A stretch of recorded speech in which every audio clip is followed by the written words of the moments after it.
Assalamualaikum warahmatullahi wabarakatuh. Di sini saya Siti Miladiah kelas 11 Farmasi 2 mau menerangkan tentang rangkuman materi gambar kerja produk.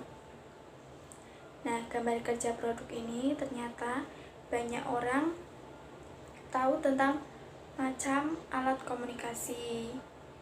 Nah, ternyata salah satunya juga gambar dapat digunakan sebagai alat komunikasi. Sebelum menggambar, kita harus menyiapkan desain produk. Desain produk harus dipikirkan matang-matang agar berguna dan dapat dibuat sesuai dengan pemakainya dan disesuaikan dengan kemampuan proses produksi. Selain itu, ada gambar teknik. Nah, apa sih gambar teknik itu?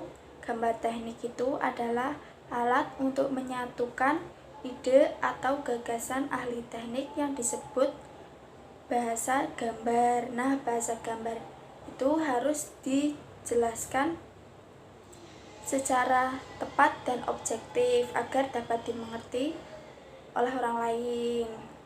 Yang terakhir ada gambar kerja. Gambar kerja bukan langkah akhir, melainkan langkah awal dari sebuah langkah pekerjaan yang menyangkut dengan konstruksi.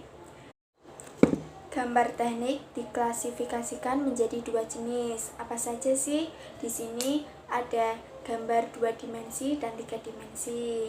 Ada yang tahu perbedaan gambar 2 dimensi dan 3 dimensi?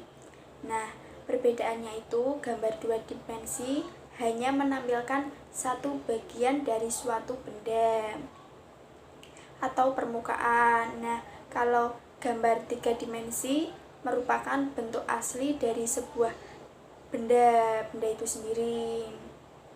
Gambar teknik juga memiliki fungsi seperti menyampaikan informasi, bahan dokumentasi, dan menuangkan gagasan atau untuk pengembangan. Di sini aku mau menyampaikan satu contoh penerapan fungsi gambar. Contohnya seperti dalam pembuatan rumah. Nah, kalau pembuatan rumah itu si pembuat harus berkonsultasi dengan arsitek. Nah, si arsitek nanti akan merancang desain si pembuat rumah. Nah, terus nanti dirancang seperti yang diinginkan oleh si pembuat rumah. Dalam membuat gambar kerja harus memperhatikan yang pertama, keamanan produk. Produk harus aman dan dapat digunakan. Nah, amannya itu ya kualitasnya bagus. Nah, yang kedua, harga produk pastinya tidak mahal dan tidak murah.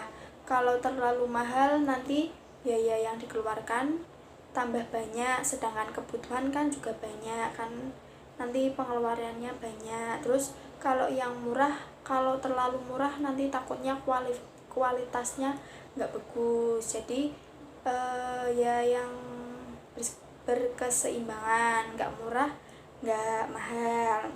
Nah, yang ketiga itu memilih produk yang mudah digunakan.